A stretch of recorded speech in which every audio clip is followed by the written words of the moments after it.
Domingo, 3 de dezembro. Verso para memorizar. O Deus que fez o mundo e tudo o que nele existe, sendo ele Senhor do céu e da terra, não habita em santuários feitos por mãos humanas.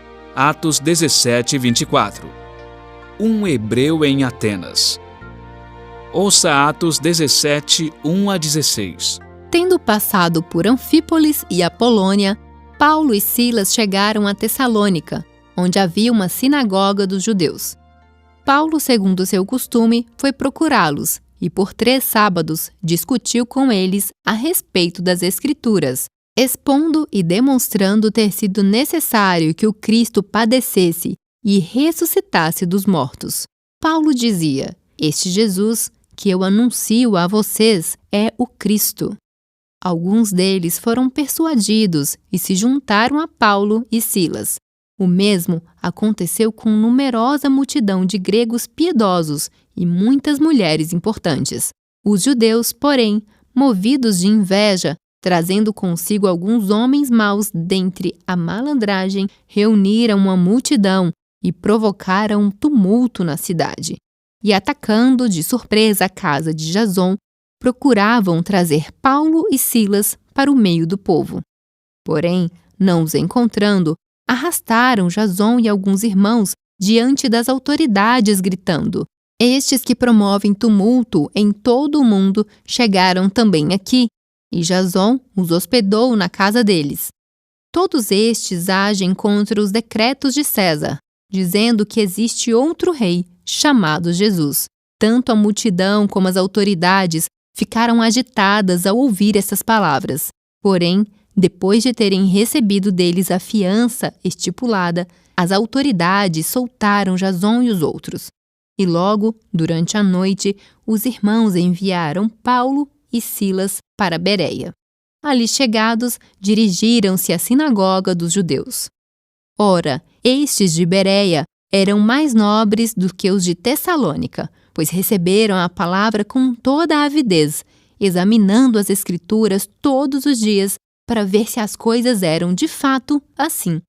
Com isso, muitos deles creram, mulheres gregas de alta posição social e muitos homens. Mas logo que os judeus de Tessalônica souberam que a palavra de Deus era anunciada por Paulo também em Bereia, foram lá agitar e perturbar o povo. Então, os irmãos fizeram com que Paulo fosse imediatamente para os lados do mar. Porém, Silas e Timóteo continuaram em Bereia. Os responsáveis por Paulo levaram-no até Atenas e regressaram trazendo ordem a Silas e Timóteo para que fossem encontrá-lo o mais depressa possível. Enquanto Paulo os esperava em Atenas, o seu espírito se revoltava em face da idolatria dominante na cidade. Pergunta 1. O que levou Paulo a Atenas e como reagiu ao que encontrou ali? Atenas estava cheia de ídolos. Conhecendo a história de seu próprio povo e sua propensão à idolatria, apesar das advertências, Paulo indignou-se também com todos os ídolos que encontrou naquela cidade. O apóstolo teve compaixão pelos atenienses, que morreriam no pecado se não aprendessem sobre o verdadeiro Deus. Nossas cidades ainda estão cheias de ídolos, embora sejam menos óbvios do que o que Paulo viu. E, infelizmente, muitos crentes são capazes de caminhar por uma cidade sem reagir minimamente aos seus ídolos.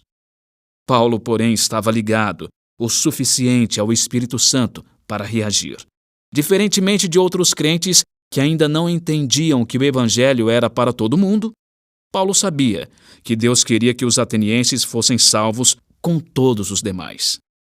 Ele entendia que o conceito de missão global era levar o Evangelho aos não alcançados, incluindo pagãos adoradores de ídolos, bem como os filósofos que enchiam as ruas de Atenas. Portanto, Paulo frequentava a praça onde essas pessoas costumavam se encontrar. Podemos dizer que ele formou o primeiro centro de estudos de missão global, em que usava a praça para estudar e testar métodos para alcançar o coração e a mente daqueles pagãos. Paulo sabia que não podia se aproximar dos atenienses da mesma forma que se aproximava dos judeus, ou mesmo dos gentios tementes a Deus. Aquelas eram pessoas cujo ponto de partida não era o Deus de Israel, nem suas obras entre a nação israelita.